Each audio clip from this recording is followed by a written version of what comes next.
Bismillahirrahmanirrahim. Kang, sebagai lurah Duren 1000, bagaimana Kang melihat kelurahan ini hingga hari ini? Ya, alhamdulillah. Saya memang basic saya kerja dari awal memang di Duren 1000, dari zaman kepala desa ya sampai lahirnya Kota Depok berdasarkan Undang-Undang Nomor 15 Tahun 99 dari Kota Depok, dan Duren 1000 bagian daripada kelurahan yang ada di Kota Depok. Waktu itu saya masih sekdes pada saat itu. Kemudian lahir Kota Depok, kemudian saya jadi tenaga kontrak. Tahun 2009 saya diangkat PNS. 2010 jadi register KTP sampai 2023. Nah, kemudian promosi jadi kasih ekonomi dan bangunan, promosi lagi jadi sekretaris kelurahan, dan alhamdulillah kemarin tanggal 26 Mei tahun 2025 saya dilantik jadi lurah. Jadi artinya kalau pendekatan ke masyarakat tentunya saya udah tidak sosialisasi lagi, karena memang saya udah pernah pindah ya. Selama saya jadi pelayan masyarakat udah 27 tahun ya di Duren 1000 nggak pernah pindah. Jadi kalau bicara sosialisasi saya udah nggak sosialisasi lagi, artinya tinggal penguatan aja. Karena semenjak saya dilantik tanggal 26 Mei tahun 2025 saya punya program 30 hari kerja, yaitu pertama saya fokus kepada kebersihan. Jadi ada program TPPKK Kota Depok tentang pengumpulan minyak jelantah. Alhamdulillah langsung saya bikin program kerja 30 hari kerja. Koordinasi dengan tokoh masyarakat, majelis taklim, RT, RW, tokoh pemuda, Karang Taruna untuk sosialisasikan jangan sampai minyak jelantah dibuang ke kebun atau ke selokan. Jadi kita kumpulin, kita tukar 3 liter minyak jelantah menjadi kita tukar dengan 1 liter minyak yang masih baru. Nah, alhamdulillah berhasil.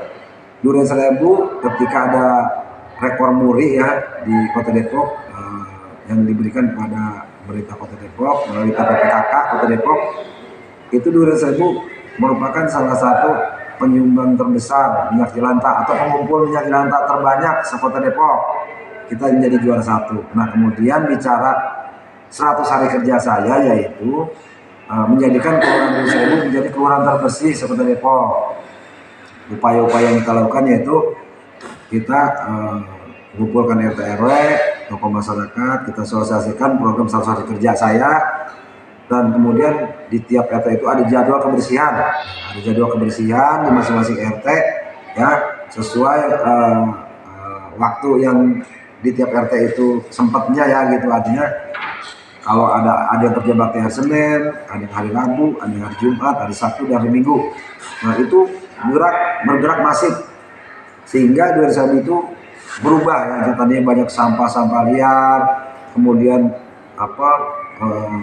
lingkungannya, jalannya tuh banyak rumput-rumput yang udah tinggi. Sekarang udah rapi, lebih rapi, dan tidak ada tumpukan sampah liar. Jadi Duren 1000 ini udah nampak progresnya menjadi kelurahan yang terbersih se-Kota Depok. Boleh dicek lapangan ya, sampai ke jalan-jalan lingkungan, ke gang-gang kecil, bagaimana Duren 1000 itu artinya program saya, salah satu kerja saya itu direspon masyarakat ya, antusias masyarakat luar biasa, sehingga Duren 1000 sekarang alhamdulillah menjadi kelurahan yang memang bersih dan rapi gitu.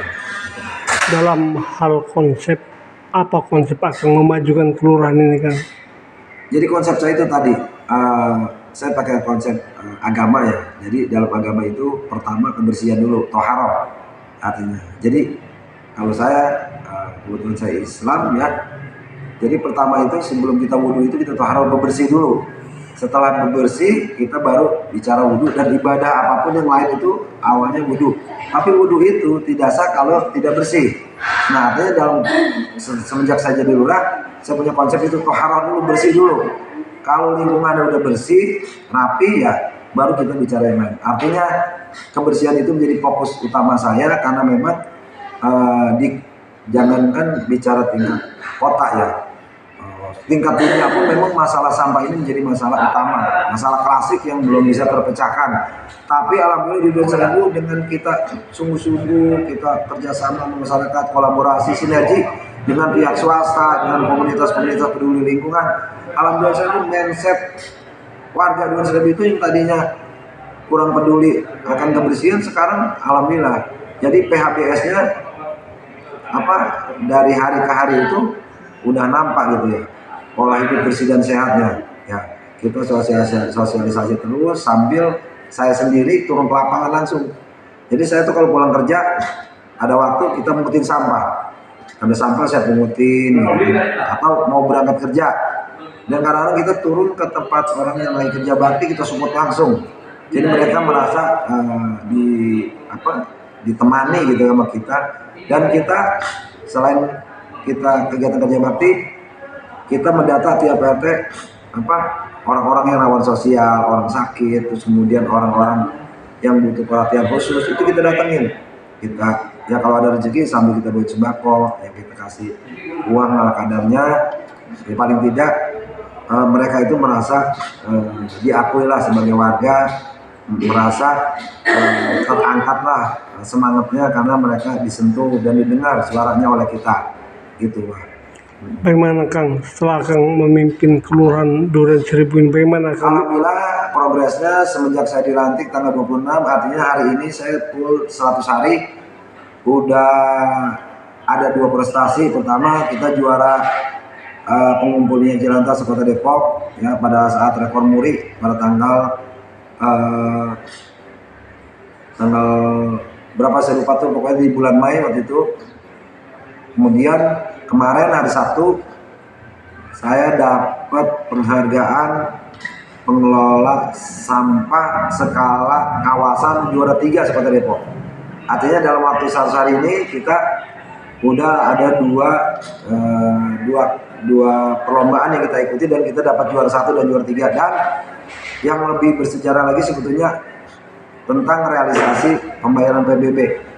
200.000 ini per 31 Juli 2025 PBB 200.000 itu peringkat kedua Sekota Depok. Ini capaian yang luar biasa dan dalam sejarah saya 27 tahun di 200.000 itu belum pernah 200.000 itu 10 besar pun belum pernah.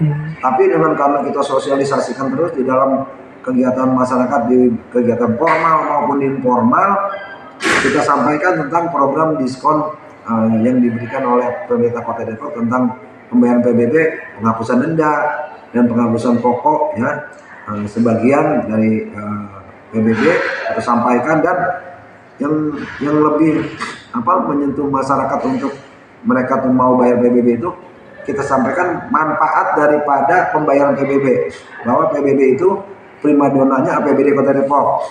Jadi ketika masyarakat dapat pelayanan pendidikan gratis atau pelayanan kesehatan gratis, kemudian pembangunan rumah tidak layak huni, kemudian pembangunan jalan, jembatan, kemudian pembangunan sarana prasarana pendidikan, kesehatan, itu semuanya bersumber dari APBD, yang notabene APBD itu dari PBB. Jadi mereka tuh harus kita kasih tahu, kasih informasi bahwa ketika kita bayar PBB berarti kita secara langsung berkontribusi terhadap pembangunan di Kota Depok ini.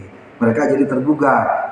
Bahkan saya sampaikan niat kita sedekah aja udah kita bayar PBB gitu, karena ini untuk pembangunan di lingkungan kita juga gitu. Karena dari target PBB 200.000 yang hanya 2 miliar, sedangkan kebutuhan pembangunan fisik maupun non fisik di 200.000 itu di atas 7 miliar gitu. Artinya kita tersubsidi juga dari wilayah lain, kita sampaikan kepada masyarakat.